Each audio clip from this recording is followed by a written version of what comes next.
ruhunu.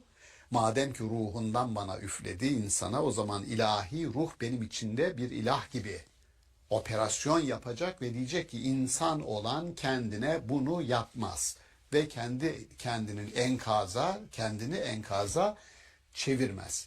Bu Hazreti Peygamber özelinde demek ki bu tür peygamberimizin bir düşüncesi, bir duygu dünyası vardı ki ondan kurtarılması gerekiyor. Ki bir aktive olsun ve dış dünyaya çıkıp özgüvenle tebliğini yapabilsin. Hocam burada şimdi dediğiniz gibi çok önemli kavramlar var. Enkaz diyorsunuz. Yani bir enkaz olabilmesi için öncesinde bir yapının olması gerekiyor ve bu yapı yıkıldıktan sonra artık kaldırılamayacak bir yük olan, ağır bir yük olan enkaza dönüşüyor ve daha sonra yeniden inşa için ise önce o enkazdan kurtulmak gerekiyor. Yani insanın asıl doğal halinin, fıtratının normal bir yapı olduğunu, bu hastalıklı halin, olumsuz duyguların, karamsar düşüncelerin ise yıkıcı bir enkaz olduğunu ve onlardan kurtulunması gerektiğini aslında ifade ediyorsunuz ki bunlardan kurtulduktan sonra yeniden inşa edebilirim ve bir ferahlığa kavuşabilirim. Çok güzel. Bununla hemen devam olarak Kur'an-ı Kerim devam ediyor. Eğer bu enkazdan kurtulursanız kendinize ilişkin düşüncelerinizi, olumsuz düşüncelerinizi çeker bir kenara bırakırsanız ondan sonra ve rafa'na leke zikrek. Rafa bir yükseliştir. Zikir sürekli anılmaya değer işler yapacak biri olarak öne çıkacaksın ve biz böylece seni yüceltmiş ve yükseltmiş olacağız. Ağırlıklarımızı arttık. Şöyle düşünün, batmakta olan bir geminin, su almakta olan bir geminin, değil mi? Bir kayığın yüklerini atıyoruz ki evet, hayatta kalalım ve esas hayatta kalması gereken benim. Oradaki yükler değil. Ağırlıkları, yükleri, fazlalıkları atınız. İçimizdeki fazlalıkları atınca hatıramın sürekli yad edileceği işler yapmaya başlıyorum ve yüceliyorum. Ve rafa'na leke zikrek. Şimdi buradaki feiza ferat bu yine bir terapi ayetidir. Müstakil başlı başına bir ayettir. Feiza ferate fensab ve ila rabbike fergab. Bunlardan önce de inne ma'al usri yusra fe inne ma'al usri yusra. Bu ayetleri beraber alalım. Vakti iktisatlı kullanma babından. Genelde sanki bir ticari iktisat mantığıyla bakar yorumcularımız. Feyza feralte fansab. Bir işi bitirdiğinde hemen başka bir işe giriş. Şimdi bir işveren mantığı açısından bakarsam, ben işveren olsam duvara bu ayeti büyük büyük yazar, bütün çalışanların önüne koyarım yani. Feyza, bir işi bitirdi mi hemen diğerine başlayın. Sakın öyle gideyim, çay kahve molası. Kaytarmak yok sakın ha, bir yere gitmeyin. Ayet böyle diyor. Feyza ferate fensab. Evet, yani meşguliyet, çalışma bir anlamda iyidir. Yani meşguliyet psikolojik olarak da iyi gelir. Hiç iş olmayan adamların zamanı geçmez, biliyoruz. O anlamda bir şey demiyorum, o bir yorumdur. Ama bu ayetlerin bağlamını dikkate aldığımızda daha esaslı bir şey var. Fensab kelimesi iki yoruma da müsait, işin ilginç tarafı. Kökü nasip, ticari bir karşılığı var.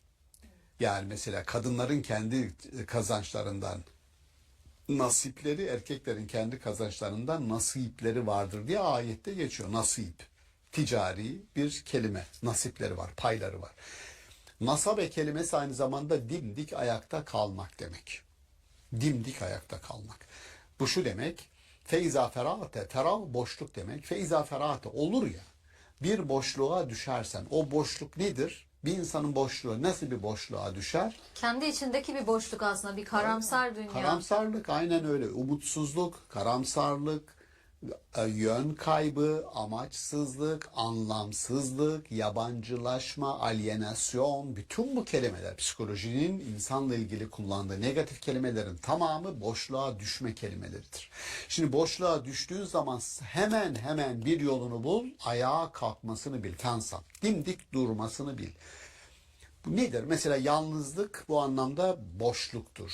Yani birisi yalnız ve birden üşüşüyor bir sürü düşünce kafasına. Peki bunun ilacı nedir? Hemen iletişim kuracağım bir insan. Alo, ya da yanına git, bir çay kahve, iletişim. Kesinlikle bir network, bir ağ, onun parçası olacak. dünyanın kendi küçük dünyası kadar olmadığını, büyüdüğünü ve çok büyük olduğunu oradan görmeye başlayacak. Öyle büyüyecek. Dolayısıyla birincisi burada feyza ferahate fensab. Bunun altını çizmek istedim. Diğeri ayet-i kerime. İnne me'al usri yusra. Bu me'a kelimesi, birlikte kelimesinin altını çizelim. Kolaylık zorlukla birliktedir. Zorluk da kolaylıkla birliktedir. Aslında bu onu da söyler. Şöyle değil yani. Kolaylık zorluktan sonra gelir. Hayır, onun içinde. Yani zamansal bir ardalık yok. Peş Ardışıklık peşe yok. gelen bir Aynen. şey değil. Peş peşe gelen bir şey değil. Yani sizin karşınıza bir zorluk, olumsuzluk çıktıysa biliniz ki onun içindedir kolaylık. Yeter ki onu ortaya çıkarın. Yani bir altın ya da bir maden toprağın içinde karışık onunladır. Yoksa orada sizi beklemiyor. Yalıtılmış, tertemiz, ayrılmış orada duruyor. Aa, gideyim şu madeni alayım oradan. Öyle değil. Bir şeyin içinde bir işlemden geçmesi gerekiyor. Bir gayretin gösterilmesi gerekiyor ki o oradan çıkıversin. Dolayısıyla ayeti inne me'al usri yusra fe inne me'al usri yusra. Tekrar teyit ediyor. Bunlar belki daha önce almış olabiliriz Halil Cibran'ın sözünü keder ve sevinç bağlamında. Yani kederin içinde sevinç var. Siz salonda sevinirken unutmayın yatak odanızda keder sizi bekliyor diyor. Şimdi keder ve sevinç iç içe, yan yana, ritmik bir şekilde gidiyor. Buradaki kolaylık ve zorluk, çünkü biz biliyoruz ki hayatımızda çok ferah, refah, çok iyi anlarımız var. Arzu ettiğimiz bir şeyi elde ettik, varsayalım, arzu ediyorduk ve onu elde ettik. Bu bizde bir geçici ve geçici olanın bütün unsurları, bütün parçaları geçici. Buna rahatsızlığımız da geçicidir dahil. Mutluluğumuz da geçicidir daim. Anlık olarak onu anlık olarak yaşarız. Ve sonra geçer. Geçer. Carpe diem, yani anı yaşa. Kesinlikle müthiş bir felsefe. Carpe diem. Tasavvufta buna vaktin çocuğu derler. İçinde bulunduğun anın çocuğu ol. İbnül Vakt. Carpe diem. Bak, anı yaşa ama gerisi gelir. Memento mori, ölümü de hatırla. Anlıyorsunuz ki yaşam ciddi bir gerçek, hakikat önümüzde. Ama biliyoruz ki içinde, yaşamın içerisinde onun tam karşıtı var. Ölüm var. Dolayısıyla hayatı bakın düzenliyorsunuz. Bu şey değil. Yani bu sure unutmamak lazım. Surenin varlık sebebi pozitif psikoloji gibi bakalım. İnsanı iyileştirme, büyütme,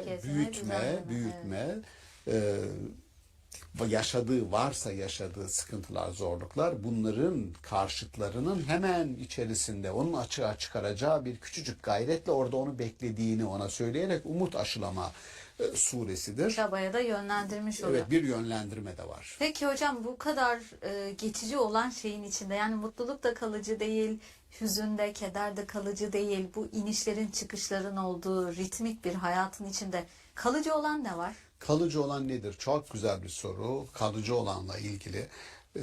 Belki daha önce, geçen seneden ya da önceki programlardan olacak, hatırlıyorum. Filibeli Ahmet Hilmi'nin Amakı Hayal kitabında mutluluk nedir diye arayan beşeriyet adı verilen bir adamın mutluluk nedir ya? Bana herkes bu dünyada amacımız nedir kardeşim? Mutlu olmak. Peki mutluluk nedir ya?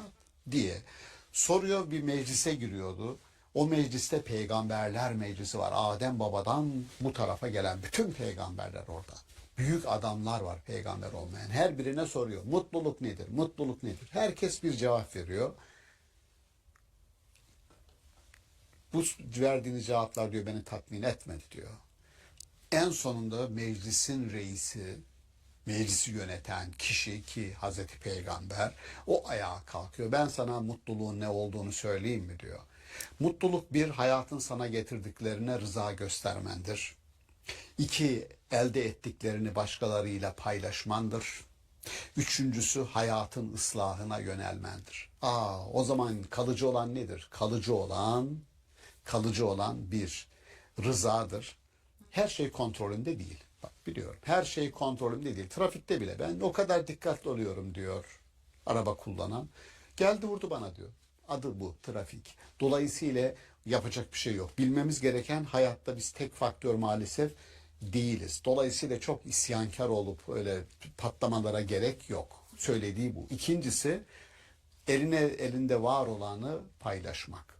Bak, insan olmanın, başkalarıyla birlikte hayat sürmenin getirdiği bir felsefedir. Paylaşmak, infak kültürü. Üçüncüsü nedir? Üçüncüsü de hayatın ıslahına uğraşmaktır. Bence ilk ikisini de kapsayan çok daha bir büyük salih amel de buradan gelir. Sulh kelimesi de buradan gelir. Musalaha, değil mi? Büyük kavram yani. Buradan gelir, hayatın ıslahına çalışmaktır diyor. Hazreti Peygamber'in ağzından Filibe'li aktarıyor bunu. Diyor ki ondan sonra beşeriyet, işte diyor aradığım buydu diyor yani. Tamam. Bana da sorarsanız Filibeli'nin mutluluk tanımı bu aslında, ama Hazreti Peygamber'in ağzından söyletiyor. Kalıcı olan her şey geçici, ama bu üçü bana sorarsanız hem kendi yaşamımızı kolaylaştırır, daha refah içerisinde ve daha stressiz, gerilimsiz bir hayatı sürmenin yolu nedir? Başkalarıyla paylaşmak. İyiyi, kötüyü ya da serveti fark etmiyor. Ve ıslaha çalışmak. Bu bizi daha iyi bir insan yapar ve kalbi, sadrı inşiraha, feraha kavuşmuş bir varlığa dönüşürüz diye Dua yerine geçsin hocam. diye Bu da umuyorum. çok güzel bir Evet. çok güzel bir alıntıyla da bitirmiş oldunuz. Bu da dua yerine geçsin. Hepimize inşirah olsun inşallah. Çok Amin. teşekkür Ben ederiz. teşekkür Sağ olun. ederim. Sağ olun. Sevgili seyirciler, İnşirah suresi bağlamında zorluk, kolaylık, ferahlık meselelerini konuştuk bugün. Bir sonraki bölümde görüşmek üzere. Hoşçakalın.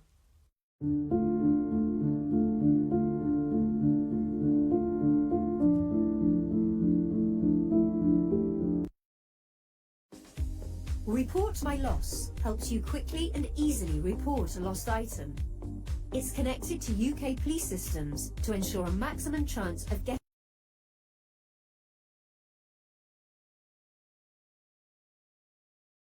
Diyorsun. Ne yaptın? Öldürdün.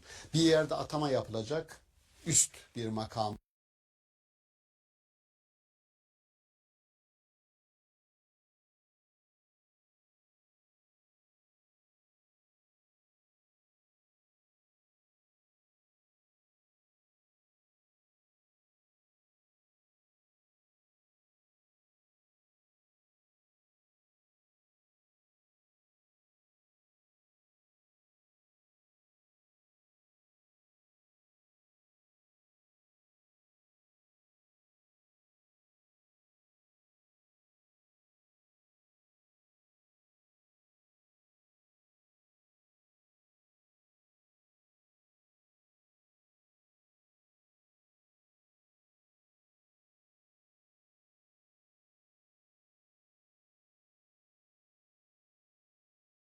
veriyorsunuz. Sorun neydi?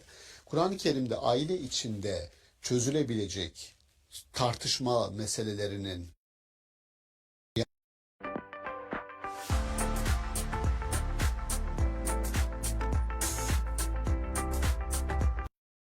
yani bir kişinin kendisine karşı işlenen suçun cezasını bizzat kendisinin vermesi dinen de hukuken de yasaktır. Böyle bir şey yok. Ama biz sanki böyle bir yetki verdi gelenek erkeğe. İki dudağı arasına kadının kaderini yerleştirmemiz yetmedi. Kızımızı, kız kardeşimizi verdik ve onun kaderi adamın keyfine kalmış yani. Burada olmayan nedir bu süreç içerisinde? Bakın, şu süreç içerisinde eşlik etmemesi gereken tek bir hareket, tek bir eylem var. O da vurmak. Bizim konuştuğumuz bir kültürdür. Ağırlıklı olarak da bir Arap kültürüdür. Türk kültürü içerisinde kadının konumu hiçbir zaman böyle olmadı. Bir Arap kültürüdür. O Arap kültürü içerisinde kadının bugün giyimini de, yani sadece gözlerini gördüğünüz bir kadın, bu kültür, gitsin kendi kültürlerini kendileri çözsünler, ama bu toprakların kültürü bu değildi.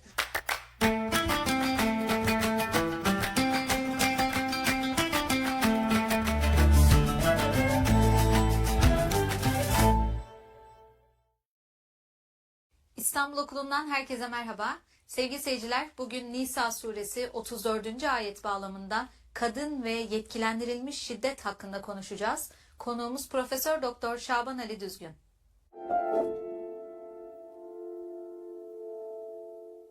Merhaba hocam. Merhaba. Hocam bugün Nisa suresinde geçen Arapçada darp kelimesi olarak geçen ama bizlere vurma olarak yorumlanan, böyle bildiğimiz, duyduğumuz bir kavram üzerinden konuşmak istiyoruz. Yani kadınlar için de çokça tartışma konusu olan bir mesele bu. Biz bu kavramı doğru mu anlıyoruz, doğru mu yorumlanıyor bizler için? Buna nasıl bir bakış sunmamız gerekiyor? Yani yetkilendirilmiş şiddet diye bir başlık önerdiniz. Burada darp kelimesinin erkeğin kadına şiddet uygulamasına karşı bir yetki olarak algılamak doğru mudur? Nasıl görmemiz gerekir? Ne dersiniz? Teşekkürler. Kelimenin darp, Arapçada darp olarak kullanılan kelime vurma anlamı da var. Cinsel ilişki anlamı da var. Yola çıkmak, evden ayrılmak, seyahate çıkmak anlamı da var. 20'ye yakın anlamı olan bir kelime. Dolayısıyla kelimeyi alıp biz bağlam var burada. İki ayrı karı koca yani arasında bir tartışma var. Birazdan dokunacağım. Bu tartışmayı sonlandırmanın ve iyiye bağlamanın, yani sonlandırmak derken olumsuz anlamda sonlandırma da olabilir ama öyle değil. Çünkü arkada olumlu bitirilmesine dair izler var. Olumlu sonuçlandırmayı arzu ettiğimiz bir müzakereye bağlama, vurmayı getirip oturttuğumuzda o olumlu sonucu nasıl elde edeceğiz? Dolayısıyla bir defa darp kelimesinin burada vurma olarak tercüme edilmesine ve bunu yapacak olan kişiye de işte bugün dikkati ona çekmek istedim ben. Yetkilendirilmiş bir şiddet diyorum. Bu bir şiddet. Yani bu bir meseleyi çözmek için erkeğe hadi ben sana bir inisiyatif verdim, böyle bir şey yap da bu iş çözülsün masumiyetinde bir cümle olmuyor. Ne oluyor? Bir şiddet uygulanıyor. Bu bir şiddettir.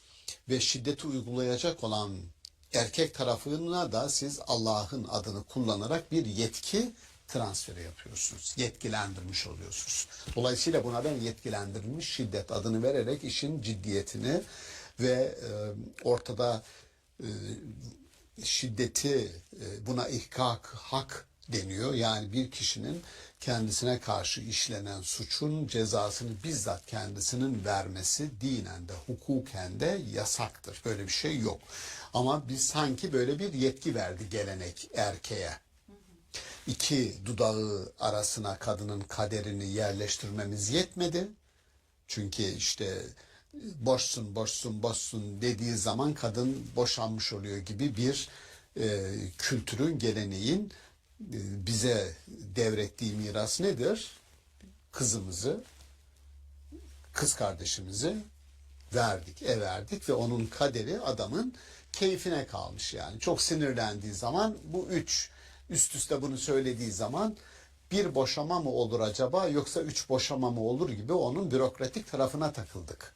Böyle bir şeyin hiçbir şekilde olamayacağını, yani evlenirken nasıl şahitler huzurunda ve bir rıza çerçevesinde ve birisinin resmi olarak size bu nikah memuru olur, bir müftü olur, bir kadı, hakim, işte Osmanlı döneminde olduğu gibi. Ama mutlaka olaya şahitlik edecek bir zümre ve o nikahı kıyacak bir adamın huzurunda nikahı kıydığınız gibi boşanma durumuna geldinizse aynı şekilde o prosedürle bir hakimin, bir şahidin, bir kadının huzurunda neyse olacak bu.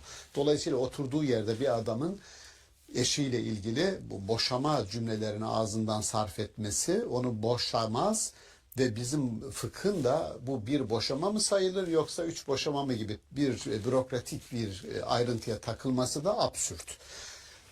Şuradayız, kadınla ilgili inisiyatifin bütünüyle erkeğe verilmesi ve erkeğin bu konuda yetkilendirilmesinde sıkıntı var. Yorumlarımız hep öyle geliyor.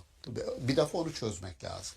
Kur'an-ı Kerim'in olaya bakışı ta yaratılıştan başlayarak mahiyet, yani kadının ve erkeğin mahiyetinde eğer bir tarafta eksiklik varsa, bir tarafta bir zafiyet varsa diğer tarafa bir yetki verirsiniz. Bunu sen idare et de bir hasar, sorun ortaya çıkmasın. Ne gibi? Diyelim ki rüşt yaşına ermemiş ya da akıl bâli olmamış bir çocuğa büyük bir serveti varsa vasi tayin ediyorsunuz ki o servetin başına bir şey gelmesin. Anlarız bunu. Bu doğrudur. Eksiklik var çocukta.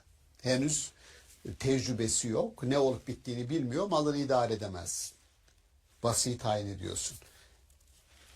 O zaman şunu demek lazım. Kadın konusunda erkeği yetkilendirmek ve bütün inisiyatifleri erkeğe vermeniz için mahiyetleri itibariyle kadın ve erkeğin ya da fonksiyonları itibariyle kadın ve erkeğin birbirinden farklı olduğunu, birisinin daha üstün, birisinin daha eksik olduğunu kabul etmeniz lazım ki sonunda böyle bir yetkilendirme yapasınız. Hocam zaten bu iddiada bulunanlar bunu kabul etmiyor mu? Yani kadının daha aşağıda olduğunu ve erkeğin ona tahakküm kurması gerektiğini Eğer bunu düşünüyorlar. söylüyorlarsa o zaman Kur'ani çerçevede olaya bakmıyorlar, bakamıyorlar, değerlendiremiyorlar ya da değerlendirmek istemiyorlar demektir. Bu hepimizin bildiği nefsi vahide risaleleri var. Nefsi vahide kitapları var. Böyle bir kültür var. Nefsi vahide dediği şu: Allah kadını da erkeği de aynı şeyden yaratmıştır. Aynı şeyden yaratmıştır. Yani şöyle düşünün. 2 kayısı ağacı var. Çekirdekleri aynı kayısı çekirdeği. Dolayısıyla bu 2 ağaç da bu çekirdekten çıkıyor. Birbirlerine eksi, bakın bu tartışma lüzumsuz. Kadın ve erkek aynı şeyden yaratıldılar. O bildiğimiz ne işte kemiğinden erkeğin, o tartışma hiç girmeye gerek yok. O tamamen dilsel bir kullanımdır. Hazreti Peygamber bu hadisi, böyle bir hadisi var mı yok mu deseniz var kabul etseniz, sahih kabul etseniz bile şudur: kadının kendine ait bir karakteri, kabiliyeti, doğası var. Tıpkı bir kaburga gibi. Kaburganın yapısı bellidir. Düz değil. Düz değil. Yapısı bu. Bu yapıyı, onun doğasıdır. Kaburga kemiği düz olursa sizin göğüs kafesinizi, içerinizdeki organları koruyamaz. Onun doğası o, olması gereken o. Kadın kemiği gibidir. Ondan yaratılmıştır. Onun gibidir. Denir ki yani onu düz yapmaya çalışırsanız kırarsınız diyor. Doğasına saygı duyacaksınız. Bitti. Deniyor ki bu hadisin kaynağı işte kemiğinden yaratılmıştır. Erkeğin kadın Tevrat'ta geçiyor. Tevrat'ta kullanılan kemiği kelimesi de bildiğimiz kaburga, yani tamamen mecazidir. Oradaki de mecazidir. Tam şu yorumladığımız gibidir. Tevrat'ta da o ondan yaratılmıştır demiyor yani. Orada da mecaz kullanıyor. Onun oradan yaratılmadığını azıcık kafası, aklı selim sahibi olan birisi bilir. Şimdi niye bunu bu şekilde şiddet, biraz asabi, fark ettiniz, asabi konuşuyoruz meseleyi. Çünkü bir insana yönelik başka bir insanın eline bir şiddet, yetkilendirilmiş şiddeti veriyorsunuz. Sorun neydi? Kur'an-ı Kerim'de aile içinde çözülebilecek tartışma meselelerinin adına nüşuz deniyor. Aile içerisinde boşanmaya sebep olabilecek herhangi bir davranış olursa, eşin aldatması gibi mesela ya da şiddetli geçimsizlik gibi, buna da şikak adı veriliyor. Kur'an-ı Kerim'in kullandığı 2 terim. Bu ayette nüşuz kullanılıyor. Yani aile içi geçimsizlik. Şimdi geçimsizlik var ortada ki ailelerde farklı gerekçelere dayalı olarak tartışmalar olur. Ve bu tartışmalar süreklilik kazandığında bir geçimsizliğe sebebiyet verebilir. Ama bu boşanma sebebi değil. Peki bunu çözün diyor Kur'an-ı Kerim. Çünkü bu sorunla, bu sıkıntıyla yaşamayın. Peki nasıl çözersiniz? Biz bu ayetten haberdar olmasak, böyle bir ayet yok dünyamızda. Ve olmayan aileler var dünyada. Böyle bir geçimsizliği, ben size sorsam yani dünyanın herhangi bir yerinde bu ayette kutsal kitaptan haberi olmayan normal evli bir çift, geçimsizlik farklı gerekçelerle, evde diyelim, evde yeteri kadar maddi imkanlar yok. Evlenirken bana vaat edilen, kadının bana vaat ettikleri ya da erkeğin kadına vaat ettikleri gerçekleşmemiş, gerçekleşmiyor. Dolayısıyla bir hayal kırıklığı yaşadım ve bunu konuşuyoruz. Geçimsizlik başladı evde, bu tür şeyler. Şimdi karı koca ne yapar burada? Herhangi bir kaynak yokken nasıl davranır? Bana sormayın hocam, ben boşandım yani çözemeyince. Yani çözmeye çalışır elbette ki, bir sorun varsa eşler arasında konuşulur. Çözmek için, halletmek için bir yol yöntem aranır. Yani şimdi Kur'an-ı Kerim belki de yüzlerce farklı yol, yordam burada denenmiştir, denenebilir. Ama Kur'an-ı Kerim eşlerin birbirinden biraz uzak olmasını, biraz ayrı olmasını, birbirini özlemesini ya da düşünerek ya ne olup bitiyor, bu işi nasıl çözeriz diye müstakil olarak kafa yormalarını ve sorunu ciddi anlamda odak haline getirerek, yoğunlaşarak bu meseleyi halletmelerini istiyor. Yani bir ayrılık var. Evin içerisinde birlikteyken sorun çıktı. Ayırarak bu sorunu parçalayalım, atomize edelim ve nerede sorun çıkıyor parçaları teker teker insanlar düşünsün. Müzakere ederek bir çözüm üretemediniz diyor. Şey bu. O zaman ilk ayrılığı diyor ki bir nasihatle bu işi başlayın. Karşılıklıdır bu. Yani kadın orada, erkek burada. Sen sus, ben şimdi sana vaaz edeceğim, anlatacağım değildir. Bu işler mütekabiliyet, karşılıklılık vardır orada hepsinde. Bir defa konuşuyoruz. Sorunun kaynağı nedir? Diyelim ki erkek çok geç geliyor eve. Her gece 12'de geliyor. 1'de geliyor. Konuşuyoruz. Diyoruz ki bu böyle olmaz. Ya da kadın bizim aile birlikteliğini zora sokan, aynı geç geliyor eve ya da haber vermeden çıkıyor gidiyor. Sayısız gerekçe olabilir. Bu önce konuştuk. Bu şu demek: konuşmak, vaaz etmek, feizuhunne, nasihatte bulunun. Ortada bir sorun var ve ayrıldık orada. İlk ayrılık bu. Birbirimizden zihnen ayrıldık. O ayrılığı müzakereye açtık.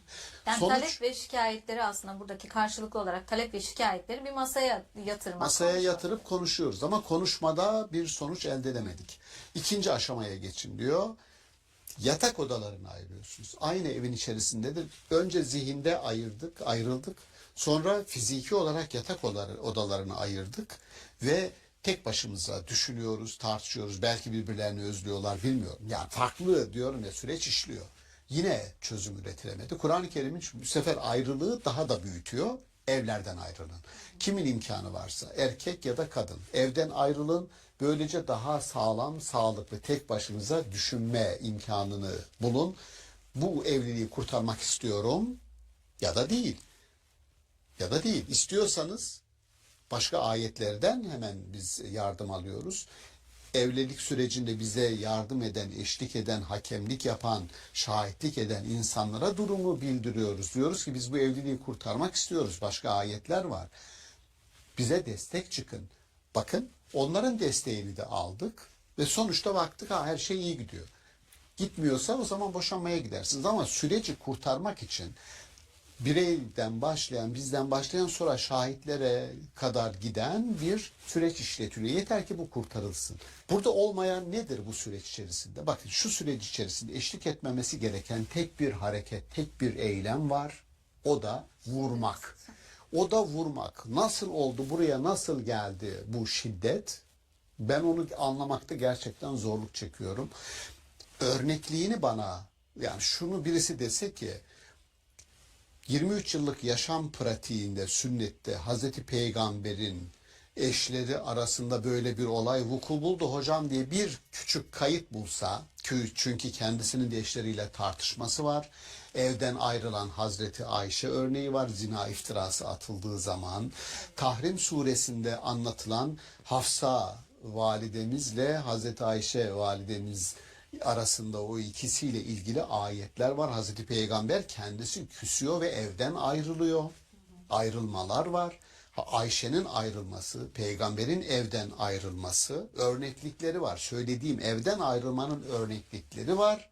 Ama vurmanın örnekliği tek bir tane bile yok. Yani argümanımızı, iddiamızı bir karineyle, bir delille destekleyelim dediğimizde ayrılmaya karineler buluyoruz ama vurmaya karineler bulamıyoruz. Bir başka sorun burada, ahlaki anlamda ahlaki olarak vurmanın yetkilendirilmesi mümkün değil ahlaken. Bunu hangi ahlaki gerekçeye dayandıracağım? İdari bir mesele değil bu. Orada zaten alanımız o değil. Adli olarak hangi suçu işledi de ben ona bu bir ceza vereceğim? Suç ne? Suç ortada, suç yok.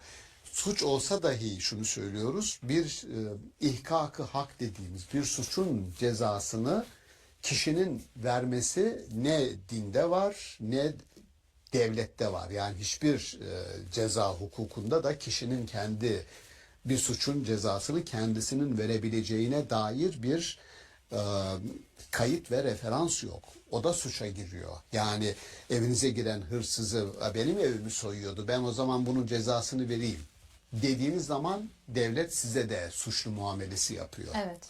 O zaman devlete eğer suç varsa bu ancak devlet eliyle giderilebilir ki şurada bahsettiğimiz Adil bir düzen sağlanabilmesi için. yani aile içerisinde darp kelimesinin ayrılma, çünkü kurtarmak istiyorsanız evliliği ayırmanız gerekiyor ki düşünsünler, taşınsınlar, hakemlere gitsinler, sağduyu çalışsın. Çünkü evin içinde birbirlerini başladık. Müzakereyi geçti. Mücadeleye döndü ve en sonunda mukatileye gidecek. Birbirini öldürecek. Yani o kadar, o zaman ayırdık ve rahat nefes aldırdık. Yani seyahat kavramıyla mı bütünleştirerek Tabii ki açıklamak? ayrılma, seyahat etme ve ayrılma kavramıyla. Çünkü zihinde ayırdık, odaları evin içinde ayırdık, sonra evleri Zihinsel, ayırdık. fiziksel bir ayrılık. Ayrılık Peki hocam var. bu nasıl dönüştü de, yani seyahat anlamında kullanılması gereken bir kavrama kültürel bir tarafı mı var, yoksa eril tahakkümün kurduğu bir dini okuma yöntemi midir? Tam budur, Nedir? tam budur. Sadece bu alanlarda değil. Kur'an-ı Kerim şunu söylüyor. Kız çocuğunu öldürenlerin bunu hangi suçtan dolayı öldürdükleri kendilerine sorulacak. Bizim kültürümüz kız çocuğunun öldürülmesini 3-5 tane örneğe Arap toplumunda var bu örnek diye çocukları ölü işte diri diri toprağa gömüyorlardı diye abartılı bir dille anlattılar. Sanki bütün Araplar böyle bir şey yapıyorlarmış gibi. Oysa kız çocuğunun öldürülmesi nasıl olur? Bir adamın kızı dünyaya geldiğinde Araplarda oluyordu. Bugün de var. Ben erkek çocuk istiyorum diyor. Kız çocuğu dünyaya geldiğinde yüzünü ekşitiyor. Bu kız çocuğunun öldürülmesidir ve o adam için de ayıp olacak kadar kendisine yeter bu ayıp. Bakın, hak, hukuk, tahakkuk konusunda erkeğe verdiğin mirastan kızı mahrum ediyorsun. Ne yaptın? Öldürdün. Bir yerde atama yapılacak. Üst bir makama, statüye atama yapacaksın. Aynı eğitim süreçlerinden geçmiş kadın erkek, erkeği tercih ediyorsun. Buna cam tavan sendromu diyorlar. Kadın görünmez bir yere kafamı vuruyorum diyor. Bu Türkiye'de mi? Hayır. Bütün dünyada bu böyle. Dolayısıyla kültür kadını maalesef binlerce yıl öncesinin o avcı, toplayıcı, tarım toplumundaki erkeğin kas gücü, erkek egemen gücü mantığıyla bugün değerlendiriyor, yargılıyor. Sorunumuz o. Umarım bu gidişle o eşitlik, o adalet, ya bir elmanın yarısı gibisiniz diyor ya Hazreti Peygamber. Yarısı, birisi bir yarı olmasa diğeri eksiktir. Bu nasıl oldu da, bakın şunu diyoruz, bu nasıl oldu da kültür bunu buraya evirdi. Kültür, bizim konuştuğumuz bir kültürdür. Ağırlıklı olarak da bir Arap kültürüdür. Türk kültürü içerisinde kadının konumu hiçbir zaman böyle olmadı. Bir Arap kültürüdür. O Arap kültürü içerisinde kadının bugün giyimini de, yani sadece gözlerini gördüğünüz bir kadın, o giyim o kültürün bir ürünü. Afganistan'da Gözü bile görünmüyor aslında. gözü bile görünmüyor. O bir Burka var, kültürdür. evet. Pakistanlı kadınlarımız var bizim. İngiltere'de, Londra'da yaşıyorlar. Ama bir toplantı yapıyorsunuz. Toplantı perde ile ikiye ayrılıyor. Sol tarafta oturan kadınlardan yüzü görünen tek bir kadın yok 50 kişilik grupta. Bu tecrübe. Evet. Tamam. Şimdi bu kültür gitsin, kendi kültürlerini kendileri çözsünler, ama bu toprakların kültürü bu değildi. Dolayısıyla kültürü dinin bir normu ve değeri olarak kimse getirip önümüze koymasın ve şunu demesin. Bak, Kur'an kadının dövülmesini istiyor. Evet. Bu senin kültürel normundur ve o Kur'an'ın derdi de o normu alıp bu topraklardan uzaklaştırmak. Maalesef hocam bunu hem erkeklerin kendilerini dine dayandırarak kendi arzularını tatmin etmek için kullandığını görüyoruz. Diğer taraftan da kadınların sırf bu bakış açısı yüzünden dinden uzaklaştığını görüyoruz. Çevremizde çokça örneği var bunun. Sırf buna benzer kadının dinde geri planda bırakıldığı ya da işte tahakküm altında bırakıldığına dair örnekler olarak algılanan durumlardan dolayı böyle olduğunu Kesinlikle. görüyoruz. Yani şöyle diyorum. Şunun Hazreti Peygamber diyor ki sahabilere ilmi Hümeyra'dan alınız. Hümeyra kırmızı yanaklı kız demek. Ahmer, Kızılay'daki Ahmer, Hilal-i Ahmer o aynı kökten geliyor. Hazreti Ayşe'yi kastediyor.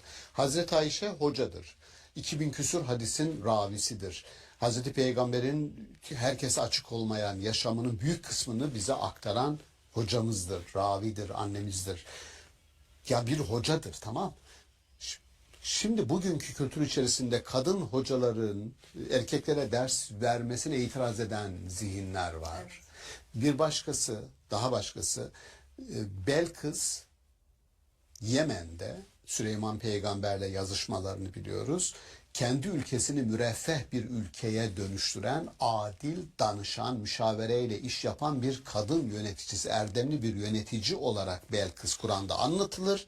Ama bizim fıkhımız kadından yönetici olur mu olmaz mı, hakim olur mu olmaz mı diye soru sorar. Allah'tan Hanefiler şahit oluyorsa hakim de olur, yönetici de olur diye bir hüküm koydular da bu soruyu masadan süpürüp attılar. Yani bu biraz zamana, biraz gelişmişliğe, insani ve insani standartlarımızın biraz gelişmesine bağlı. Evet.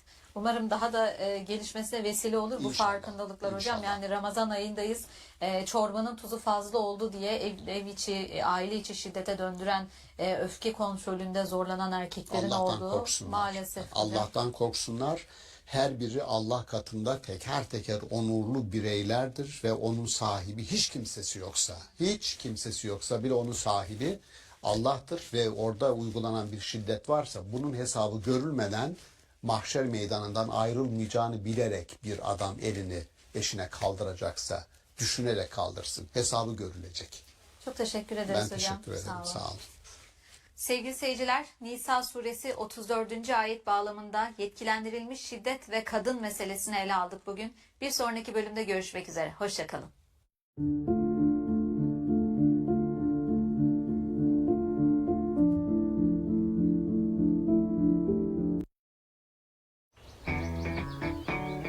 Get ready for spring with Amazon Spring Deal Days. Up to 45% off. Fakir, hasta ama hiç parası pulu yok. Doktora gidemiyor. Ameliyat olacak. Biz bunu biliyoruz. Destek olmamız lazım buna, biliyoruz. Ama destek olmadığın zaman iyileşmiyor o hasta. Dolayısıyla bilgiyi, fakir, hasta ama hiç parası pulu yok. Doktora gidemiyor. Ameliyat olacak. Biz bunu biliyoruz. Destek olmamız lazım buna, biliyoruz. Ama destek olmadığın zaman iyileşmiyor o hasta. Dolayısıyla bilgiyi alır da götürür doktorun önüne muayene ettirirseniz, operasyonu yaparsanız bu kronesistir. Bu erdemdir, bu hikmettir. Sonuç bu. Medeniyet diyor, az sayıda bir avuç insanın sahneye çıkmasıyla kurulur. O bir avuç insanın sahneden çekilmesiyle de yıkılır. Kur'an eleştirisi şu, dikkat etmemiz gereken entelektüel dediğimiz kesimi de kendine çekebilecek olan oradaki tuzak kelimeyi Kur'an-ı Kerim şöyle diyor.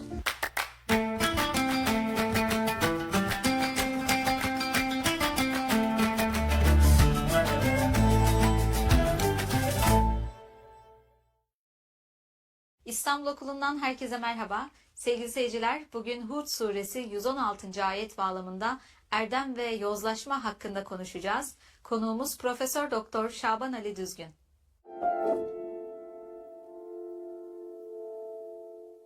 Merhaba hocam. Merhaba. Hocam bugün erdem ve yozlaşma kavramlarını Hud suresi bağlamında değerlendirmek istiyoruz. Kur'an-ı Kerim'de geçen toplumların yozlaşması, buna karşı duyarsız kalanlar ve buna karşı gelen erdemli insanlar olarak iki gruptan bahsediliyor. Siz bunu nasıl değerlendiriyorsunuz? Bu gruplar arasında nasıl bir ilişki var? Toplumun yozlaşması ne demek? Nasıl görüyorsunuz? Evet, bu ayet odağında konuşacağız ama başka ayetlerde anacağız bunu destekler mahiyette. Sadece biz işte bir Kur'an özelinde gittiğimiz için peygamberler tarihi, örnek peygamberler ve bu yozlaşmaya engel olamayan peygamberler var.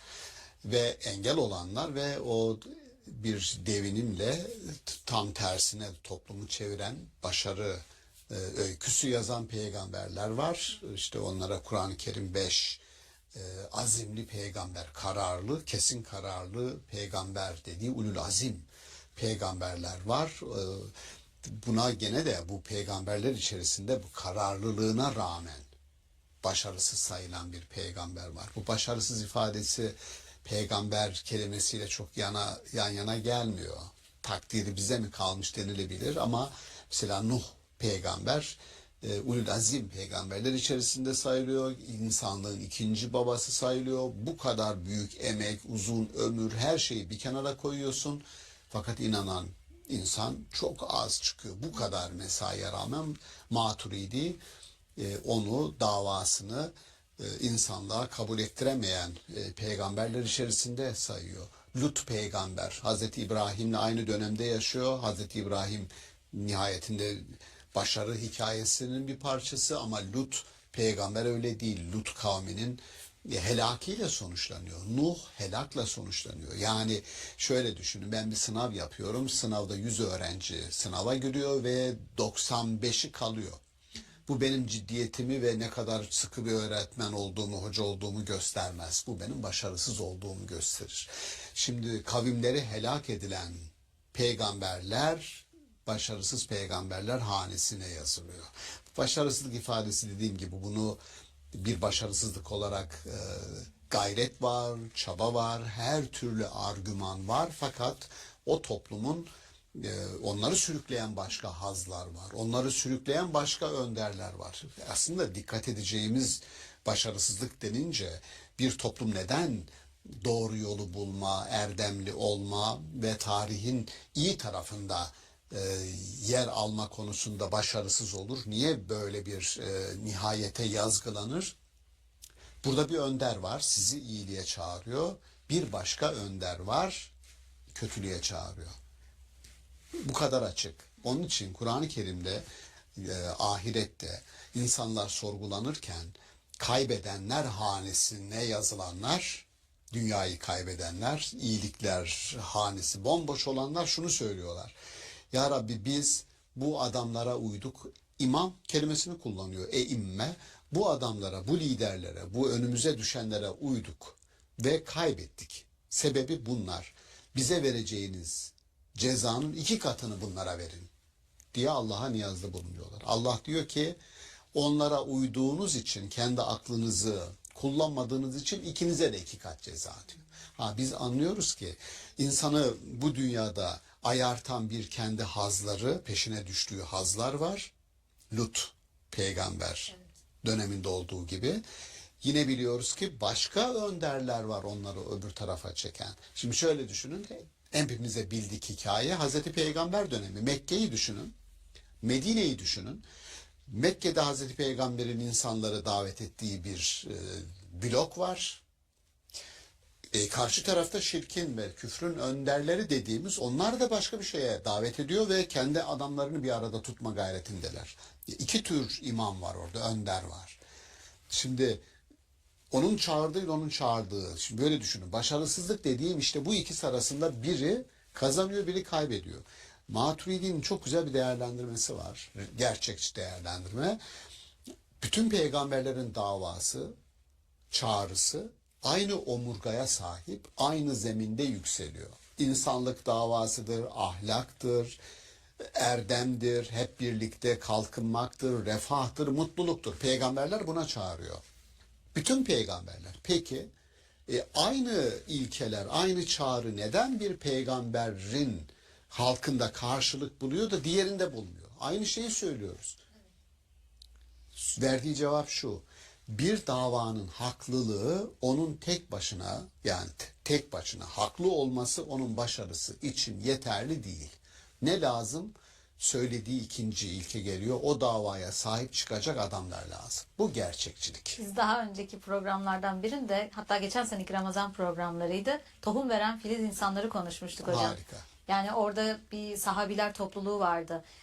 Bir çimene basıp geçmek yerine birçok çimen olduğunda onların ezilip geçilemeyeceğinden bahsetmiştiniz. harika. Bununla ilişkili olarak toplumun yine yozlaşması ve bu yozlaşmaya karşı gelen erdemli insanlardan bahsediyoruz yine. Tam bu. Yani şunu girişte vermek istedim. Bizim de çabamız var, çağrımız var. Yani bizim çabamız nedir? İnsanlık davası diyoruz. Bir refah varsa herkes ona ortak olsun diyoruz. Mutluluk sadece bu dünyanın değil, iki dünyanın kazanılmasını amaçlayan summum bonum. En yüksek mutluluk, en yüksek ideal, Tanrı ile Allah'la irtibatlı olmanın getirdiği sonsuz bir mutluluk ideası zihnimizde hakim olsun ve bununla da dünyayı, geleceği de garantilemiş bir zihinle endişesiz, kaygısız insan yaşasın. Buraya çağırıyorsun. Is this the best survival game ever made? This is the aircraft carrier shelter you see. Bunun karşılığını görüyorsun ya da görmüyorsun.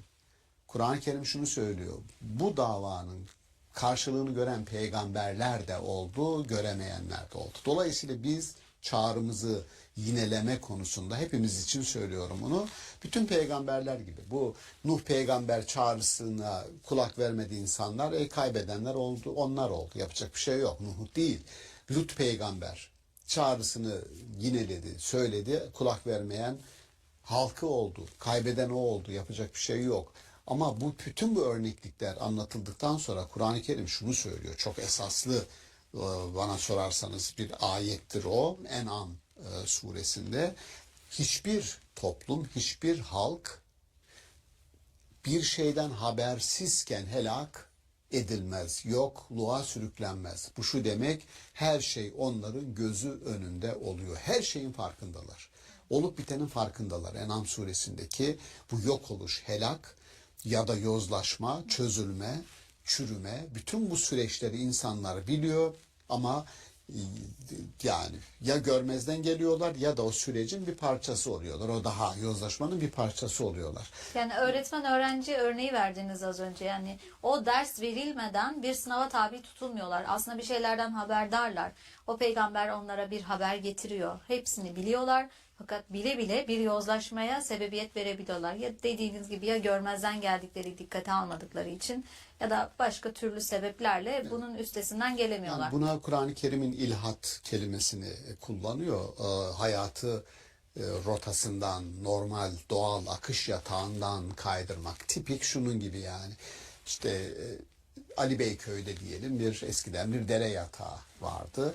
Ve o yataktan su akıp giderdi. Sen dere yatağını bloke ettiğinde o su gelip bu sefer seni önüne katıp götürüyor. Çünkü akışı bloke ediyorsun. Tarihin normal şartlarda, iyi şartlarda akışı tıpkı bir insan, bir güneş, bir ay, bir yıldız, bir rüzgar, varlığın bütün parçaları tesbih eder. Yani bir akışa sahiptir der Kur'an-ı Kerim. Normal akışında, tarih de böyledir. Tarihin de normal bir akışı var. Nedir normal akış? Doğan bir çocuk. Normal akışı nedir? Yavaş yavaş büyür. Yavaş yavaş kavram dünyası oluşur. Yavaş yavaş erginlik, orta yaş, ileri yaş, kemal vesaire. Bakın böyle gider. Tarihin akışı bir çocuğun büyüme yaşı gibidir. Onun da çocukluk dönemleri var. Tarihin de gelişmiş, daha kamile doğru akan dönemleri var. Akışı budur tarihin. Erdeme doğru, daha iyiye doğru akar. Yani insanlar avcılık yapardı eskiden. Barınak yer ararlardı ya. Yani bir kovuk, bir mağara, işte vesaire, bunu muhayyilemizi canlandıralım. Bugün çok daha iyi yerlerde, çok daha mükemmel binalarda yaşıyor insanlar. Isınmak için ateş yakmak zorunda değiller. Kaloriferler, alttan ısıtmalar var. Bakın teknolojik olarak geliştik. Peki bu gelişmeye paralel olarak bizim refahımız, mutluluğumuz, insan olma standardımız, endeksimiz yükseldi mi? Yükselmedi. Maalesef evet. Bu yükselmedi. Bu çok genel bir kanı. Yani bunu işte Jean-Jacques Rousseau da kendi döneminde diyor. Bu kadar bilimsel ve sanatsal gelişme bizi daha ahlaki ve daha insani bir standarda yükseltmedi. Bilim ve Sanat Üzerine Söyle kitabının ana konusu bu. Bu kadar gelişme bizi daha insan yapmadı. Susan Wolf diye bir ahlak üzerine yazan bir hanımefendi aynı şeyi söylüyor. Bütün erdemleri diyor, bütün erdemleri alt alta yazsanız, sıralasanız ve bütün insanlara öğretseniz onları daha ahlaklı yapamazsınız, daha insan yapamazsınız. Evet, aynısını söylüyoruz. Peygamberler insanları daha insan ne yapar? Bir toplumu daha erdemli toplum nasıl yaparız? İnfak edin diyor, paylaşın diyor, refahı, adaleti herkese yayın diyor. Peki bütün bunların bilinmesi, bunların herkesin hafızasında olması, onları daha insan, daha müreffeh yapıyor mu? Yapmıyor. O zaman şuradayız. Bir şeyi bilmekle bir şeyi yapmak, yani yapmak irade ve azim işidir.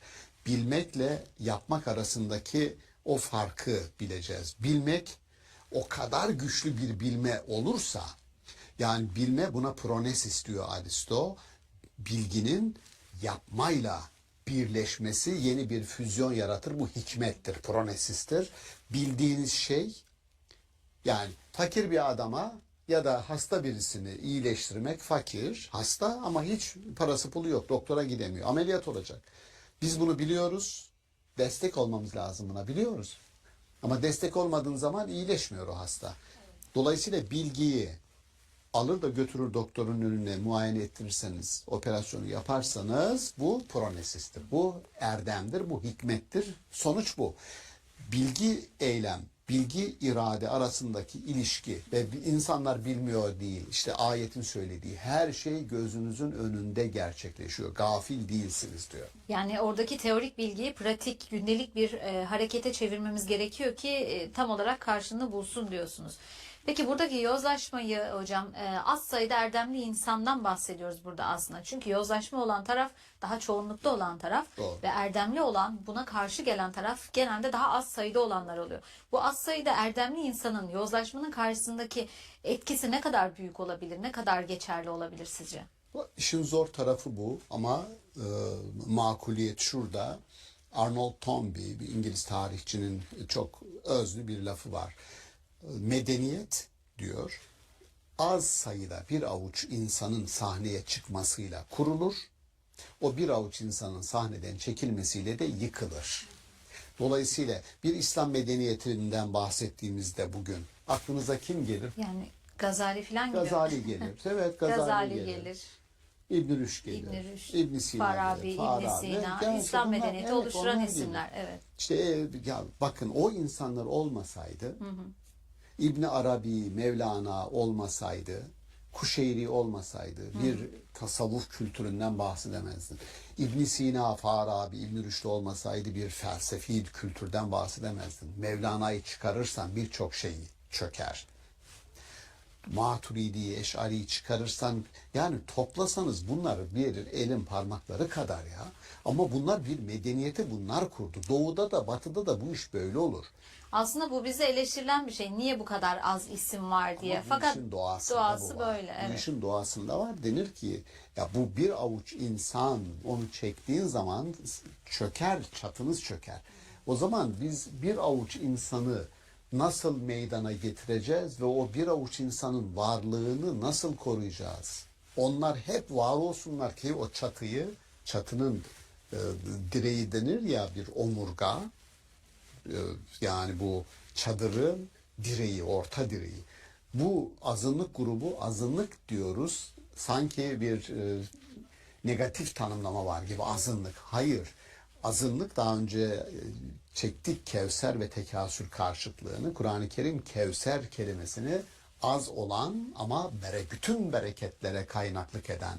Siz şöyle düşününüz. Kızılırmak, Yeşilırmak dediğiniz ırmakların kaynağına gidiyorsunuz. Kaynak. Müthiş. O kaynak olmasa bütün onun uğradığı yerlerde sağladığı bereket olmaz. Kaynak. Dolayısıyla bu az sayıda kişi kaynaktır. Kevserdir o. Bu çok değerli. O insanları çektiğinizde sistem çöker diyor. Hiç değilse benim korkum, denir ki, şöyle denir. En kötü şey iyinin bozulmasıdır. Dolayısıyla bu azınlığı hiç değilse muhafaza edelim. Onlar da eğer akan sürece, bu yozlaşma sürecine bir tür entegrasyona tabi olursa ki bu maalesef işte entelektüalitenin, düşünen insanların bir şekilde araçsallaştırılmasıyla tarihte hep olmuştur. Hep olmuştur. İşte ise ondan kendimizi korumamız lazım. Ama Kur'an eleştirisi şu, dikkat etmemiz gereken entelektüel dediğimiz kesimi de kendine çekebilecek olan oradaki tuzak kelimeyi Kur'an-ı Kerim şöyle diyor. Onların büyük bir kısmı hazlarına ve geçici olana tamah ederek ayrıldı gittiler diyor ve düşüşe geçtiler. Şimdi bizi ayartabilecek hazlar, bizi ayartabilecek geçici olana bağlılık, yozlaşma işaretleri ve o erdemliler grubundan ayrılma riskini barındırıyor içerisinde. Kur'an-ı Kerim'in bütün davası, baştan beri söylüyoruz, bir insanlık davası var ve o insanlık davasına herkesin mutluluğunu, herkesin adaletini toplu içinde yaşayan sağlamak ve asgari yaşam standartlarını herkes için var kılmak. Bir kısmı bunun fazlasını ben alayım ya da bir kısmı seçkinci gruplar yaratarak, seçkincilik diyoruz buna, imtiyazlı gruplar yaratarak daha fazla onlara vereyim, aktarayım dediğiniz zaman yavaş yavaş o dengeyi, düzeni bozmuş oluyor muyuz? Bozmuş oluyoruz. İşte bu buna erdemsizlik diyor. Yani dengeyi bozan bir kesimi diğer kesimin aleyhine birisini büyüten, birisini küçülten bütün teraziler bozuk teraziler, dengesiz ve sonunda bunu besleyen sistemde, ona destek olan insanların da kaybedeceğini bunu söylüyor Kur'an-ı Kerim. Yani size parlatılmış yarınlar pazarlayan Kur'an'a kelimesini kullanır. Karin, onun çoğulu Kur'an'a. Durmadan size her şeyin daha iyi olduğunu böyle giderse söyleyen, pazarlayan insanların hem kendileri kaybederler hem de bu bilgiyi pazarladıkları insanlara kaybettirirler. Hocam aslında açıkça günümüzdeki bu sosyal medyanın verileri, mutluluk, haz pompalayan bir tarafı var bunun. Hız çağındayız, teknoloji çağındayız ve sürekli haz peşinde koşan insanlar için aslında bir propaganda olduğunu görüyoruz ve bir noktada bunu da sormak istiyorum. sürüklenme Evet, ama. bu bir Bu bir sürüklenme. sürüklenme. Bununla nasıl mücadele edebiliriz? Yani günümüzde bu çağda erdemli bir topluluk olmak için nasıl bir çaba sarf etmek gerekir? Sabitelerimiz, değerlerimiz olacak. Yani bir yerde bir boşluk varsa o boşluğa düşersiniz. Ortada bir boşluk var ve siz o boşluğa giderseniz, o boşluğun etrafında, kıyısında, köşesinde dolanırsanız ya birisi sizi iteleyiverir ya bir rüzgar atar, orada bir risk var. Ama o boşluğun yanına göresine hiç uğramayabilirsiniz de. Nasıl olur bu? Çok daha kalıcı değerler. Nedir o kalıcı değerler? Bunlara biz etik, ahlaki değerler dediğimiz kalıcı değerler. Ne bunlar?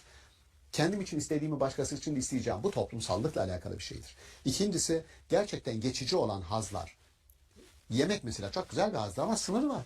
Sınırı var, geçici biliyorsunuz. Cinsellik tamam ama sınırı var. Dolayısıyla bütün aklınıza gelebilecek öfke, kızdığınız zaman sizi günaha sürükleyebilecek, suça sürükleyebilecek. İnsanın bedeni tarafları daha önce konuştuğumuz için atıf olsun diye söylüyorum. Bütün bunları insan düşünecek, eylemlerini ona göre planlayacak. Çoluk çocuğu için, ailesi için, çevresi için benzerlerini yapacak. Dolayısıyla şimdi şöyle düşünün. Mesela 16 yaş altındaki çocuklara sosyal medya kısıtlaması getirdiği ülkelerin bir kısmı.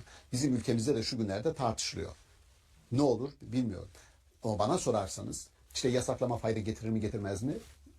Bu yasaklama korumada ne dersen de olmaz. Günde 3-4 saat sosyal medyada harcanarak kendimize ait bir planlama yapmadan sadece önümüze konulanları tüketerek bir hayat yaşanmaz, olmaz bu. Yani orası bir propaganda, orası bir çekim alanı ve sizin önünüze ne yapmanız gerektiğini, dijital dünyanın özelliği bu. Dijital dünyada öznenin tefekkürü yoktur. Önüne konulan üzerinde sadece seçmesi arzu edilir ondan. Sadece seçen bir varlık değilim ben. Seçeceğim şeyi eden bir varlık olmam lazım, özne olmam lazım. Dolayısıyla 16 yaşındaki onun altındaki çocuklarımızın kesinlikle böyle bir korumaya ihtiyaçları var bana sorarsanız. Bu kadar nesneleştirmeye hayır. Yani bu kadar nesneleştirilmeye hayır dememiz lazım. Dijital dünyanın çünkü özelliği bu. Hepimiz birer istatistiki nesneye dönüştürülüyoruz. Mümkün olduğu kadar bu anafordan çıkmak lazım. Bununla da mücadele etmemiz Evet, gerekiyor. hatırlattığınız için teşekkür ederim. Ben Gerçekten teşekkür ederim yani hocam. yozlaşmanın büyük bir kısmı bahsettiğimiz ortamlarda, sosyal medya ortamlarında gerçekleşiyor. Evet. Sebebi de orada özne değiliz ağırlıklı olarak. Seçiciyi sadece bize pazarlanan. Çok teşekkür ederiz teşekkür hocam değerli ederim. yorumlarınız için. Sağ olun. Geçmişten günümüze bu yozlaşma sürecinin nasıl değiştiğini, dönüştüğünü ama yine de temelde yer aldığını görmüş olduk bu vesileyle. Çok Ben teşekkürler. teşekkür ederim. Sevgili seyirciler, erdem ve yozlaşma hakkında konuştuk bugün. Bir sonraki bölümde görüşmek üzere. Hoşçakalın.